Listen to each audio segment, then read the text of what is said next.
Olá, estamos aqui com muito carinho, novamente compartilhando a Bhagavad Gita. Encontre soluções para seus problemas na Bhagavad Gita. Estamos falando da partida dos nossos entes queridos, nossos antepassados.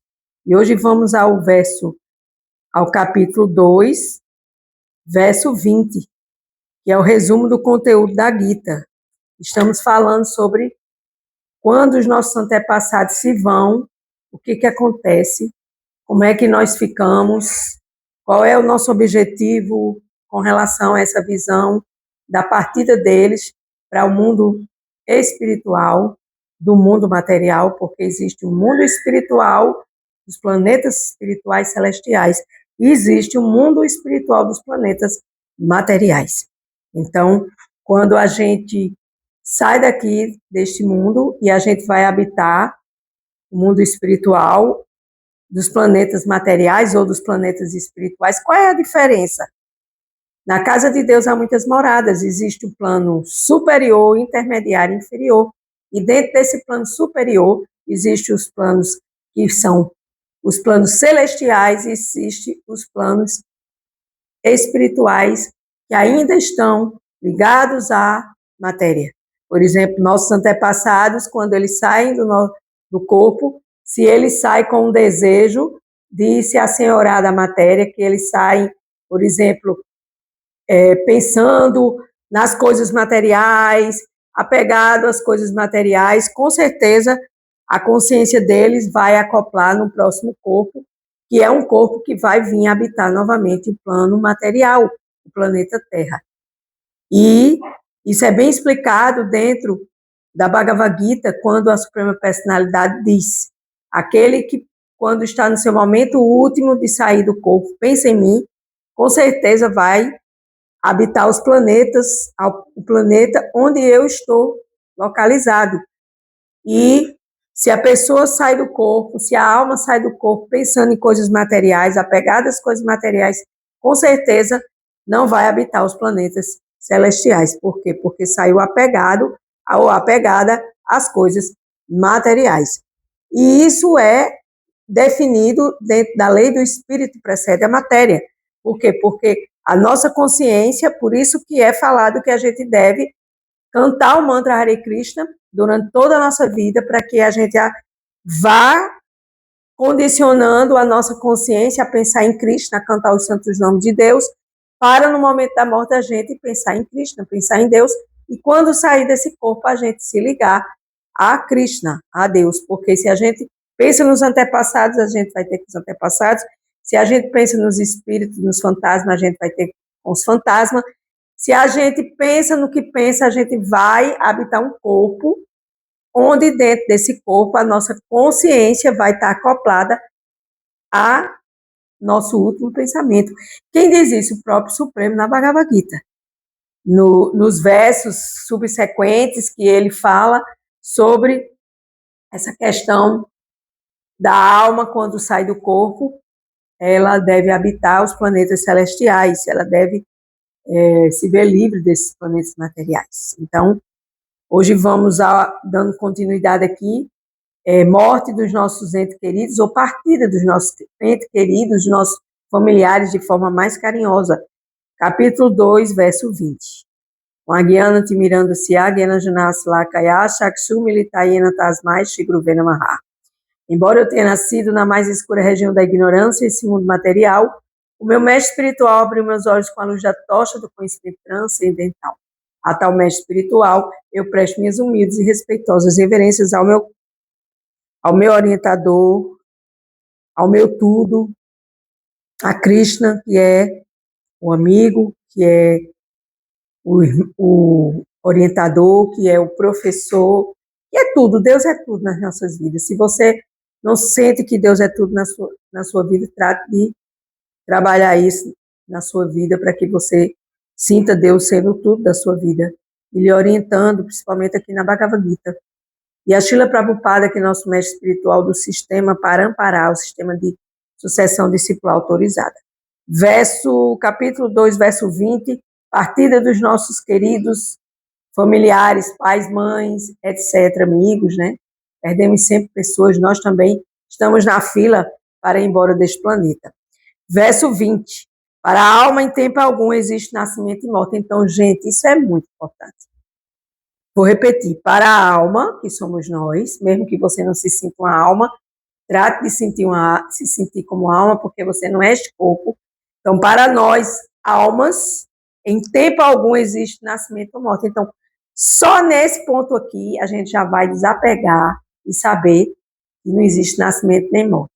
A gente vem aqui porque a gente precisa vir, porque a gente tem coisas para fazer aqui nesse mundo material, executar o nosso dharma, a nossa missão e o nosso karma, entregando as nossas ações para Deus. Ela não passou a existir, quem? A alma. Não passa a existir, quem? A alma. E nem passará a existir, então ela é Sat, Chit, Ananda. A alma é eterna, cheia de conhecimento e bem-aventurança. E por que a gente não usa esse conhecimento? Porque a gente usa o conhecimento para a matéria. Porque quando a alma cai neste corpo, ela acha que é o corpo, e aí ela vai achar que é o corpo, as coisas materiais, vai ficar agregada, condicionada às coisas materiais. Então, Krishna diz aqui, para a alma em tempo algum existe nascimento ou morte. Ela não passou a existir em tempo algum, ela não passou a existir, não passa a existir e nem passará a existir. Existir de existência, do verbo existir. Ela não é nascida, ela é eterna, sempre existente e primordial. Ela não morre quando o corpo morre. Então, gente, a gente não vai morrer. Quem vai morrer é o corpo da gente. Ah, Ana Cláudia, mas isso é muito fácil de ouvir, difícil de se entender. Concordo.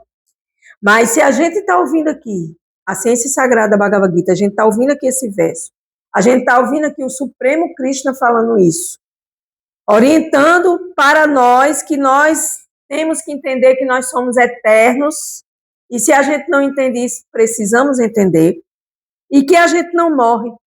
A alma, ela não vai morrer quando o corpo morre. Então, sua mãe, que foi sua mãe nesse mundo material, que foi sua mãe nessa relação material com você, o corpo da sua mãe faleceu, mas a alma da sua mãe floresceu e deve estar por aí, aprendendo o que deve precisar aprender para que possa evoluir. Então, só resta você fazer suas orações, suas preces, para que sua mãe seja feliz como alma. Então, aqui, Srila Prabhupada vai começar a explicar. Qualitativamente, em qualidade, a pequena parte atômica, fragmentária do Espírito Supremo, é una com o Supremo. Quem? A alma. Ao contrário do que se passa com o corpo, a alma não sofre mudanças. Às vezes a alma é chamada de estável, ou kuta está. O corpo está sujeito, o nosso corpo está sujeito a 6 espécies de transformações. Ele nasce do ventre do corpo da mãe, permanece por algum tempo, cresce, produz alguns efeitos, definha e gradualmente, e por fim cai no esquecimento. Por quê? Porque quando a gente morre, a gente vai ser esquecido, com certeza. A gente vai ficar a vida toda pensando. A gente não pensa, a gente pensa esporadicamente, às vezes, sobre os nossos entes queridos que já foram. Mas a gente vai, com certeza, esquecer. E assim seremos nós. E nós estamos nessa fila. Eu estou nessa fila para ser esquecida em algum tempo. A alma, entretanto, não passa por essas mudanças, com certeza. A alma não nasce nessa ocasião, tampouco vai morrer. Tudo o que nasce também morre. E porque não tem nascimento, a alma não tem passado, presente ou futuro. O que tem passado, presente e futuro é o nosso corpo, até nessa vida. O que o meu corpo fez nesta vida no passado, o que o meu corpo executa agora neste momento, e o que o meu corpo executará no futuro. A alma é eterna, sempre existente e primordial. Isto é, não há na história indício de quando foi que a alma veio a existir. Então, a gente sabe que a alma, ela foi criada por Deus, por Krishna. Aliás, Krishna criou a primeira criatura criada por Krishna, por Deus, foi o Senhor Brahma. Entende? Não foi Adão e Eva, não. Foi o Senhor Brahma, dentro da filosofia védica. O Senhor Brahma fez austeridades e fez meditação dentro de toda essa história que existe dentro da filosofia védica. E o Senhor Brahma, ele foi treinado por Deus para que ele fosse do departamento da criação. Então, Brahma, ou Brahman, significa o Criador, aquele que foi designado pelo Supremo Cristo, pelo Supremo Deus, para criar tudo e todos. E ele foi a primeira pessoa criada, né, o Senhor Brahma. Então, não existe aqui, na história, onde se registre, onde está registrado, com base no corpo, buscamos a história do nascimento, etc., da alma. Diferente do corpo, a alma jamais envelhece. Ela é eterna, sempre existente e primordial. Não há na história indício de quando foi que ela veio existir. Só quem sabe é Deus. Quando ele criou a minha alma e quando eu passei a existir. Tampouco a alma tem algum subproduto. As mudanças do corpo não afetam a alma, que não se deteriora como uma árvore ou alguma entidade material. Tampouco a alma tem algum subproduto. Os subprodutos do corpo são, como os filhos, são também diferentes das almas individuais, que por causa do corpo aparecem como filhos de um homem particular. Então, seus filhos não são seus filhos, são almas em corpos de filhos, designado materialmente, mas o Pai de todos nós chama-se a Suprema Personalidade de Deus, o Criador. O corpo se desenvolve por causa da presença da alma, então sem alma o corpo não anda. E nem se desenvolve, mas ela não tem ramificações nem sofre mudanças.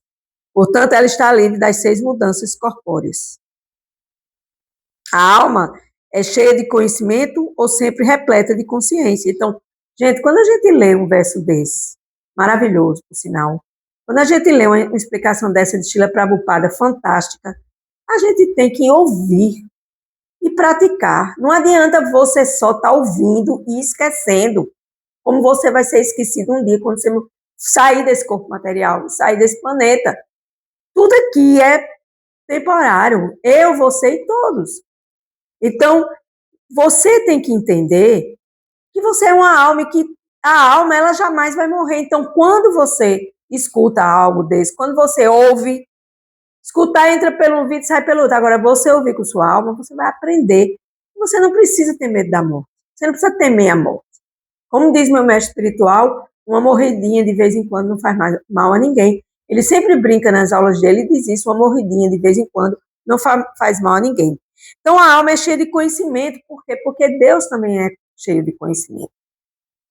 Repleta de consciência, porque a consciência da gente, o pensamento da gente a consciência da gente é pensamento, sentimento e emoção.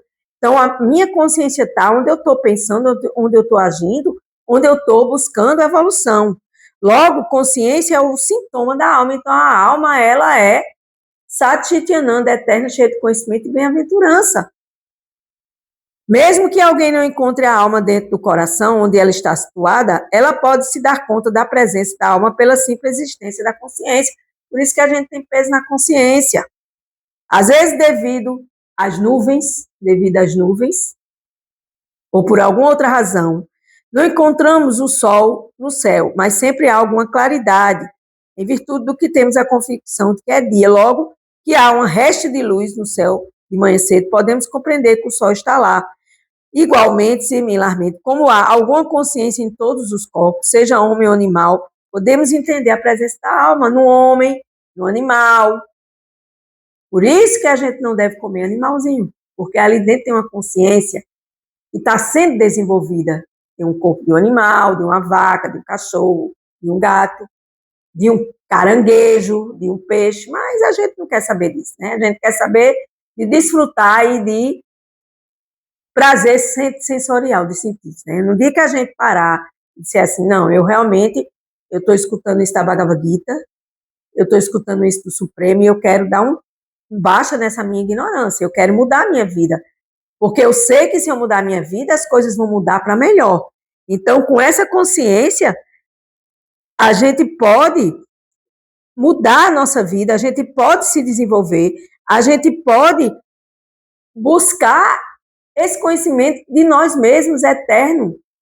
Satchitananda, eterno, cheio de conhecimento e bem-aventurança. Então, por que a gente não tem bem-aventurança nesse corpo material? Porque a gente só pensa em prazeres sensoriais. No dia que a gente parar e querer prazeres transcendentais, prazeres relacionados com a alma e com Deus, aí sim tudo vai mudar. A alma individual tende a esquecer de sua situação espiritual. Ao não se lembrar de sua verdadeira natureza, tá vendo? Esquece. Ela obtém instrução e iluminação nas lições superiores de Cristo. Então, vamos ouvir a Bhagavad Gita e vamos, dar o clique. Não vamos só ouvir, responder o que ouviu, né? Não vamos só estudar, não vamos só escutar, vamos nos aprofundarmos. Vamos buscar esse aprofundamento, vamos buscar essa tipo assim, ter um certo tipo de vergonha na cara para mudar a sua realidade. Do contrário, vai entrar 2026, 27, 28 e tudo vai continuar do mesmo jeito. E nada muda. Se eu não mudo, nada muda. Se eu não expando a minha consciência, eu vou continuar na ignorância, em avidia, ignorância. Então, ao não se lembrar de sua verdadeira natureza, a alma obtém iluminação através das instruções superiores de Deus. Todavia, não é como a alma que vive no esquecimento. Se fosse assim, seus ensinamentos transmitidos no Bhagavad Gita seriam inúteis. É exatamente isso que eu estou dizendo. Se você estuda a Bhagavad Gita, se você ouve a Bhagavad Gita, se você tem os livros da Bhagavad Gita, se você tem oportunidade de você acessar esse conhecimento e você não faz, você está marcando toca. Você está jogando fora a oportunidade da sua vida. Mas você não está se preocupando com isso, então está tudo certo. Eu só estou aqui lhe incentivando a você a fazer suas modificações para que você desenvolva um certo tipo de consciência mais expandida em relação a você próprio. A você própria, que você é uma alma.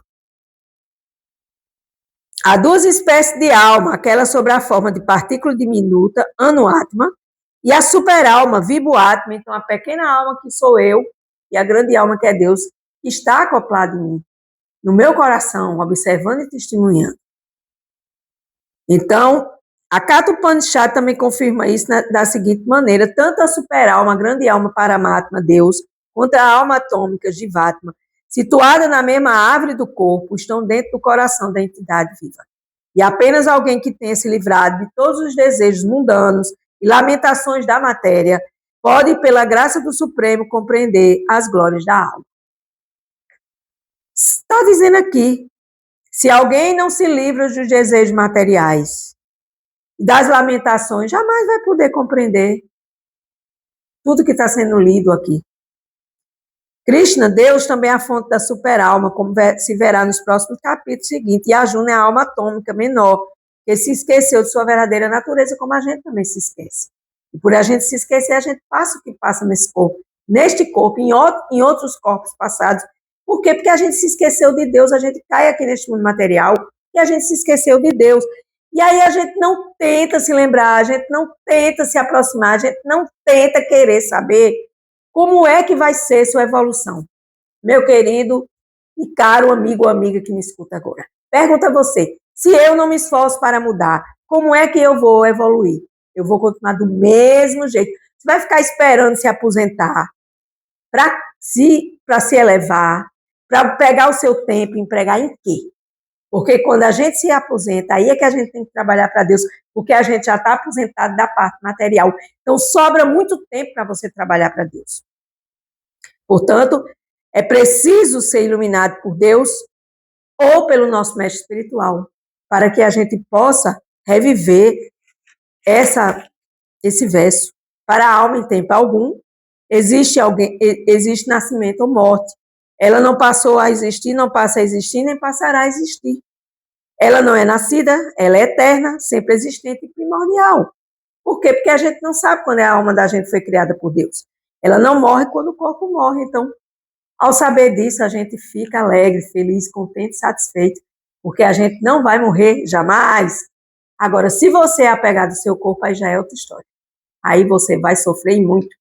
Vai ficar apegado no seu corpo, vai ficar apegado no corpo dos seus antepassados, vai ficar apegado no corpo dos seus familiares, dos seus amigos, etc. e tal. Mas aí, neste momento que você escuta isso tudo, eu acredito que você pode sofrer alguma mudança positiva, né? Sofrer no sentido de receber essa mudança, não sofrer, tira essa palavra sofrer. Você vai receber essa grande verdade através deste verso, e você vai buscar suas modificações, claro, se você quiser, para que você possa se iluminar. Eu sou Ana Cláudia Chandra, do Easy Espiritualidade. morte dos nossos entes queridos, partida dos nossos entes queridos, estamos estudando essa plataforma e hoje estamos falando do verso 20 para a nossa iluminação. Com gratidão, encerro mais um dia da Bhagavad Gita.